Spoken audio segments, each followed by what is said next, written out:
அனைவருக்கும் வணக்கம். பால் பாயாசம். இன்றைக்கி நான் பால் பாயாசம் செய்கிறேன். எப்படின்னு சொல்கிறேன் பாருங்கள்.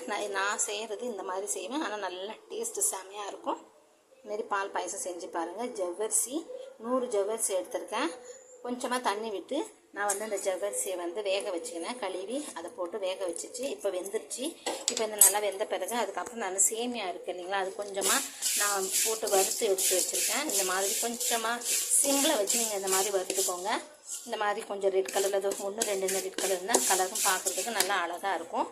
அந்த மாதிரி அதை வறுத்து எடுத்துகிட்டு ஒரு 1/2 லிட்டர் பால் நான் காய்ச்சி வச்சுருக்கேன்.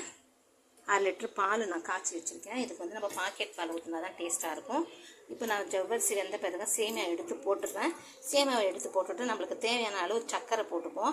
சர்க்கரை போட்டுட்டு கொஞ்சமாக நம்ம ஒரு பிஞ்சு உப்பு போடுவோம். உப்பு போட்டால் தான் நம்ம அந்த இனிப்பு எடுத்து கொடுக்கும் நம்மளுக்கு.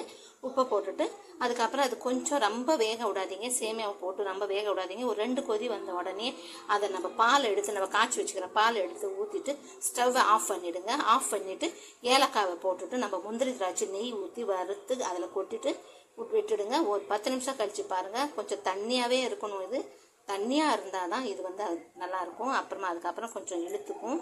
நான் அதுக்கப்புறம் செய்கிற பாருங்கள். கொஞ்சம் நல்லா தண்ணியாகவே விடுங்க. தண்ணியாக வச்சாதான் நல்லாயிருக்கும். நான் செஞ்சு முடிச்சுட்டு காட்டுறேன் பாருங்கள். நல்லா சூப்பராக இருக்கும். நம்ம எல்லாத்தையும் போட்டு நம்ம ரெடி பண்ணிட்டோம். ஏலக்காய் போட்டுட்டோம். முந்திரி திராட்சை வறுத்து கொட்டியிருக்கேன். நான் கொஞ்சம் பாதாமை எடுத்து இந்த மாதிரி அந்த சீவி இந்த மாதிரி அதையும் வறுத்து போட்டிருக்கேன். இங்கே பாருங்கள். இப்போ இது எந்த அளவுக்கு தண்ணியாக இருக்குது. பாலெல்லாம் ஊற்றியாச்சு. இது இந்த அளவுக்கு தண்ணியாக இருக்குது. நான் ஒரு 10 நிமிஷம் கழித்து நான் காட்டுறேன் பாருங்கள். உங்களுக்கு அது எந்த அளவுக்கு கட்டியாக வருதுன்னு சொல்லிட்டு உங்களுக்கே தெரியும். சூப்பராக இருக்குங்க. செம்மையாக இருக்கும். சேமியா ஜவ்வரிசி பாயாசம், பால் பாயாசம் செம்மையாக இருக்கும். அப்புறமா நான் ஒரு 10 நிமிஷம் மூடி வச்சுட்டு நான் காட்டுறேன் பாருங்கள். நெய் ஊற்றி எல்லாத்தையும் வறுத்து போட்டாச்சு. இப்போ நம்ம பாயாசத்தை எடுத்து பார்ப்போம். ஒரு 10 நிமிஷம் விட்டுங்க பாருங்கள்.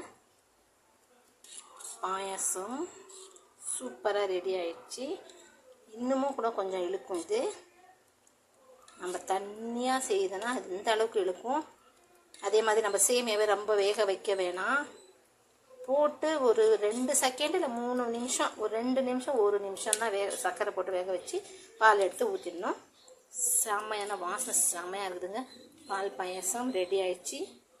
ஈஸியாக டக்குன்னு செஞ்சிடலாம். நீங்களும் ட்ரை பண்ணி பாருங்கள். ரொம்பவும் டேஸ்ட்டாகவே நல்லாயிருக்கும். பால் பாயாசம் ரெடி.